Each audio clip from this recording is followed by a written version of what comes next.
DUI charge is serious, with serious consequences. Even on a first DUI in Alabama, you can be sentenced to up to 1 year in jail.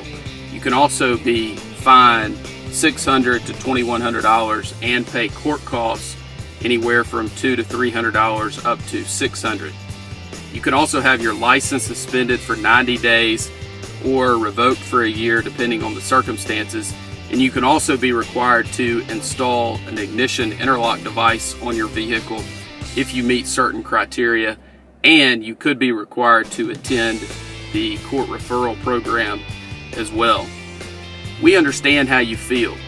We've represented 1,000+ people on DUIs and have handled thousands of cases throughout the state of Alabama. We know that you're scared. We know that you're anxious. We know that it is very, very difficult to decide which attorney to hire to represent you. The one thing that you need to know is that you definitely need an attorney to help you through the web of pitfalls that are out there, because DUI defense is very complicated if it's done correctly. It's just hard to know for you as a layperson exactly who to hire, or if what someone on the phone with you or who is conversing with you is giving you the correct information. There's some criteria that I suggest that you go through, and this, I believe, will help you in determining whether you're hiring somebody who is a DUI attorney rather than simply some attorney out there who will take your DUI if you hire them and pay them the nominal fee that they are going to charge. The first thing that I think that you should ask is whether the attorney is a member of the National College for DUI Defense. This is a very solid organization that has been around for many years and is focused on the education, training, and is information based for attorneys to learn about and practice and network and connect with other attorneys who primarily handle drunk driving cases. It's very important, if you are seeking out the best representation and if you are seeking out the best result on your DUI, that the attorney that you hire is a member of the National College for DUI Defense.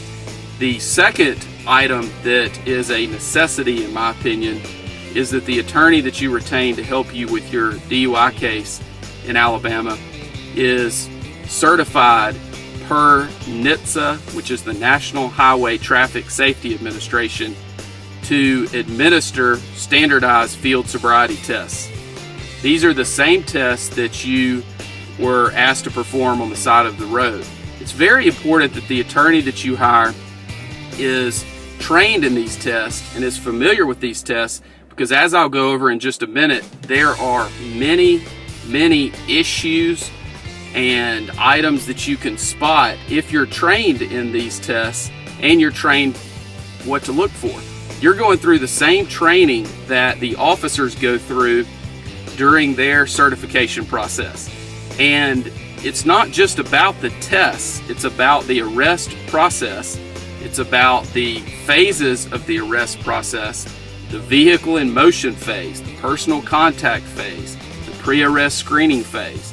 You know, there are most attorneys out there that are unaware of those issues that they need to be looking at to determine whether there is a legitimate legal argument, or it will help them to uncover a factual argument in your case in order to get you the best result possible. You also need someone who is very experienced and well-versed in the driver's license aspect of your case. There are lots of folks out there that are unaware of the specifics about driver's license issues associated with DUI. You've got the administrative suspension on the front end, and you have issues related to an enhanced suspension time or revocation, and also the ignition interlock, which is tied into that. And also you have the suspended time on the back end if you're convicted. There is very specific and detailed and complicated aspects of the driver's license portion of a DUI And there are a lot of folks out there that are handling DUI cases that are unaware. And it's sad to see that, because there's a better way to do it. And that's the reason that I believe those criteria will help you get to someone that can give you the best result possible and that can help you in navigating these pitfalls that are out there, because there are many out there, and they get worse and worse as the legislature continues to modify the DUI statute. There are people out there that get arrested for DUI, and you refuse the test, but you know that you were drunk, impaired, whatever it might be. And there are also people out there who submitted to the test and they're well over 0.08. They may be a 0.16, 0.20, 0.25. Those people out there need to know that pleading guilty is not their only option. They need to know that there are lawyers out there, such as myself, and there are other good DUI defense attorneys in the state of Alabama that know how to litigate these cases, know what to bring up, and know how to handle these in a way that is going to get you the best result possible. And it's very important that you hook up with and work with someone that understands the ins and outs of DUI defense, because even though you may feel like your case is hopeless, there is a way to suppress some of this information, to suppress some of these tests, to keep information out of evidence, or to negotiate and work something out so that charges may be dismissed or reduced for a non-DUI disposition. Because our goal in every single DUI case that we handle is to either have the DUI dismissed or to have it reduced and settle the case for a non-DUI disposition. If those two things are not possible, the next step for us is trial. And if the client decides that the client would like to proceed to trial, then we encourage that, because if a client simply pleads guilty, the client is going to suffer the ramifications and the repercussions associated with a DUI conviction. So we always encourage our clients to proceed to trial on their cases, because we know what the result is going to be if they simply plead guilty, and we would like to avoid that if we can. And it's the client's decision ultimately, but we always encourage clients, and we encourage them to look at all aspects of the information that we present when they're trying to make the decision about trying their case or accepting an offer that is on the table. So the first step in a DUI defense case is to secure the license issues. That it may include requesting a hearing, may include requesting a review, may include going to the driver's license suspension hearing. It may include filing a lawsuit against the Alabama Department of Public Safety. But no matter what stage you're in, whenever you choose to retain us, we evaluate it and go through a very sophisticated process and procedure that we have put together to handle these cases in order to give our clients the best chance of success on their cases. The next thing is for us to gather information from you and about you. We have a very extensive questionnaire that we will either go over with you or send to you, or you can pick it up from us, and that gives us lots of information about you and helps us to humanize you with the prosecutor and the other parties that we will be dealing with on your case. We will also give you a plan of action. A lot of people get worried because they feel like they're not doing anything to help their case, and we'll give you a plan of action and things that you can focus on, and we'll counsel you not to worry about your case or worry about the outcome, but let's focus on the process. Let's focus on what you can do today to help you as a person, but also to help you with your case. And that's one of the things that we feel like separates us from other folks that are out there, because we will give you a plan of action and go over with you the things that we feel like you should do to help us help you. And it gives folks a lot of comfort in doing those things, and those things always help and they never hurt, and we feel like it's important for you to take the action steps that that we give you. The next step that we go through is we'll file documents with the court, and we get to choose what documents those are. We'll file a notice of appearance, usually a motion to continue, and we may also file other documents at that time as well. Depending on where we are, we will then decide at what point in time we need to file discovery motions, and we look at those based on a court-by-court basis and also a case-by-case basis, depending on what the issues are and depending on whether that may help our case at that point or might hurt the case. And of course, we don't want to do anything that could be detrimental to your case at that time. At that point, we begin prepping for the initial appearance, and that includes putting everything in an order that is accessible and collecting documents and other items that you have completed. And then we begin, of course, moving towards that first court date, whenever that might be, whether it's on the initial court date or usually the case would be continued at some point. After that, we begin the evaluation process of your case. We look at every single aspect of DUI defense in order to give you the best result possible. We look at any defense that might be available that is out there. If there was an accident, most people think that an accident case, they think this: I had an accident, I was impaired, I'm guilty, I need to plead guilty. And that could not be further from the truth. Accident cases are very, very tough for the prosecution, and there are a lot of folks out there handling DUI cases that are unaware of that. They just don't know the ins and outs of the accident issues in a DUI case. The other issues that we look at are actual physical control. Were you in actual physical control of the vehicle? Were you sitting in a parking lot? Where were the keys? Was the vehicle operable? Those are things that we need to look at in every single one of our cases that involve those issues. We also look at the private property DUI issues. We also look at anonymous tip issues. There's been some recent cases that have come out that are not good for the defense on those type issues. However, there are still arguments that can be made, and there's still a burden that we feel like the prosecution must meet anytime there's an anonymous tip issue on a DUI case.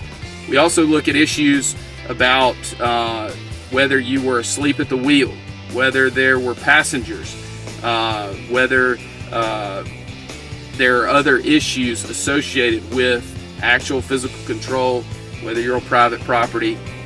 What are the issues associated with how the officer got to you where you are? We have a lot of cases where people pull over and they're asleep in a mall parking lot at night, and we want to know all of the facts associated with those aspects so that we can make sure that the arrest process was done properly by the officer. We also look very carefully at whether there was a blood test performed.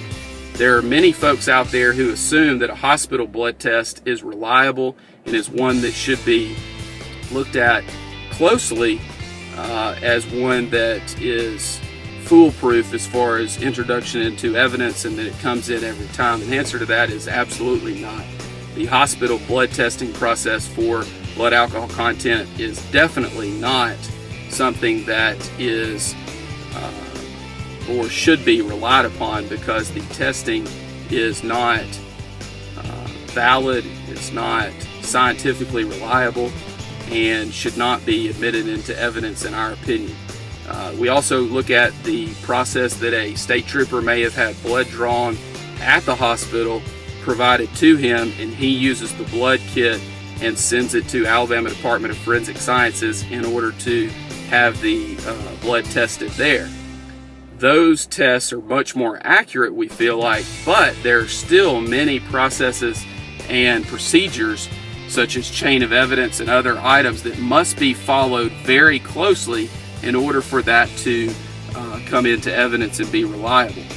We also look at any issues that are associated with your case related to the Draeger breath test and any issues that come up there, whether it's the 20-minute deprivation period, whether you may have had mouth alcohol, whether you burped or belched during the 20 minutes prior to the test. There are implied consent issues where you provided proper implied consent warnings associated with the suspension of your license if you choose to refuse the test.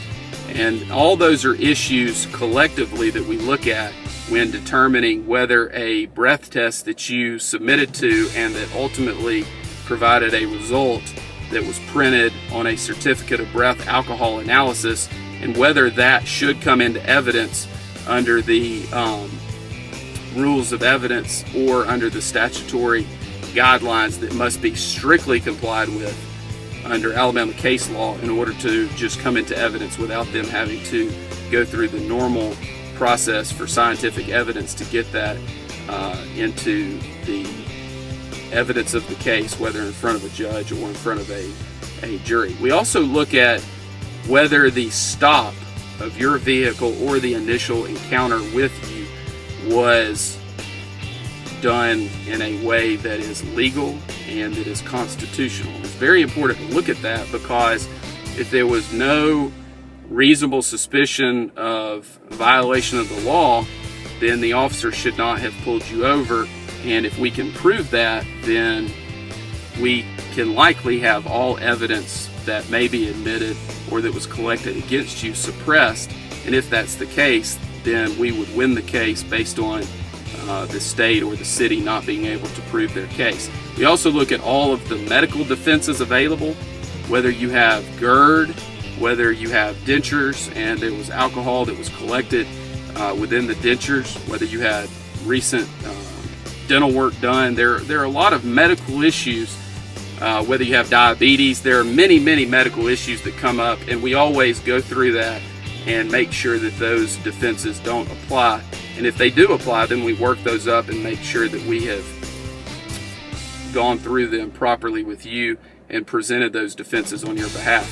We also look at the UTTC, which is the traffic ticket, the complaint against you, to make sure that there are no issues related to that as well, such as municipal ordinance issues, if there are issues related to the code sections cited, whether it's proper, and whether they have your proper information on the UTTC or not. We also go through and determine whether you requested an independent test, and if that was handled properly.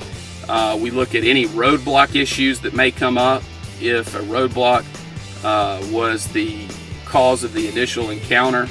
And we also look at whether you have any prior DUI offenses and whether we can exclude those, and whether the city or the state has the necessary evidence related to those priors to be able to use those through the negotiation process or through the trial and sentencing process if it gets to that point.